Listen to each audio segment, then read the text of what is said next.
গতকালকের বাজেটে বাংলার নেত্রী মাননীয় মুখ্যমন্ত্রী মমতা বন্দ্যোপাধ্যায় বাংলার মা বোনদের জন্য লক্ষ্মী ভাণ্ডারের টাকা বাড়িয়েছে। হ্যাঁ, যারা আগে ১,০০০ টাকা পেত তারা পাবে ১৫০০ টাকা, যারা ১২০০ টাকা পেত তারা পাবে ১৭০০ টাকা। এ নিয়ে বিরোধী দলনেতা শুভেন্দু অধিকারী মাথা খারাপ হয়ে গেছে। হ্যাঁ, শুভেন্দু অধিকারীর মাথা খারাপ হয়ে গেছে।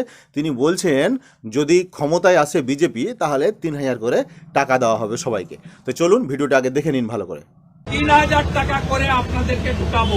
এপ্রিল মাসে বিজেপি সরকার এলে মে মাসের ক্যাবিনেটে আমরা আপনাদেরকে ১ জুনের আগে ৩,০০০ টাকা করে আপনাদেরকে ঢুকাবো। কি দেখলেন তো শুভেন্দু বাবুর মিথ্যা প্রতিশ্রুতি, মিথ্যা কথা। শুভেন্দু অধিকারী মিথ্যাচার করে, মিথ্যা কথা বলে, এটা আবার প্রমাণ হয়ে গেল। আপনারা কি বলবেন এ নিয়ে? এবার আমি আপনাদের কাছে একটা অনুরোধ রাখতে চাই, বাংলার সকল মা বোনদের কাছে একটা অনুরোধ রাখতে চাই। বিজেপির কোনো নেতা, মন্ত্রী, কর্মী কিংবা ভোটার যদি আপনার বাড়িতে যায় ভোট চাইতে, তাহলে আপনারা সোজাসুজি একটা প্রশ্ন করবেন, আমাদের ৩,০০০ টাকা দিতে হবে না। আপনারা যে বলছেন ক্ষমতায় আসলে ৩,০০০ টাকা দেবেন, আমাদের ৩,০০০ টাকা দিতে হবে না। আমাদের যে ১৫ লাখ করে টাকা দেওয়ার কথা বলেছিল আপনার দল বিজেপি, সেই ১৫ লাখ করে টাকাটা আগে দাও, তারপরে বলবা যে ৩,০০০ করে টাকা দেবো লক্ষ্মী ভাণ্ডারের, আমরা টাকা বাড়াবো। এতটা মিথ্যা কথা বাংলায় চলবে না শুভেন্দুবাবু।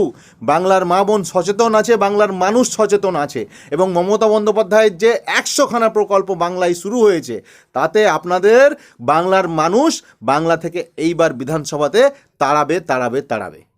মা বোনদের কাছে একটাই অনুরোধ, আপনারা ঝাঁটা, খুন্তি, হাতুড়ি নিয়ে তৈরি থাকুন, এবং আগামী নির্বাচনে বিজেপির যদি কেউ আপনাদের কাছে ভোট চাইতে যায় তাদেরকে ওই ঝাঁটা, খুন্তি, হাতুড়ি দেখাবেন। কেন কি তাদের ওই মিথ্যা প্রতিশ্রুতি আর ঢপের চপ আপনারা তাদেরকেই উল্টে ব্যাগ দেবেন, তাদেরকে উল্টে তাদের উপরেই প্রয়োগ করবেন। ভালো থাকবেন সকলে, ভিডিওটি শেয়ার করে সবার কাছে পৌঁছে দেবেন। জয় বাংলা।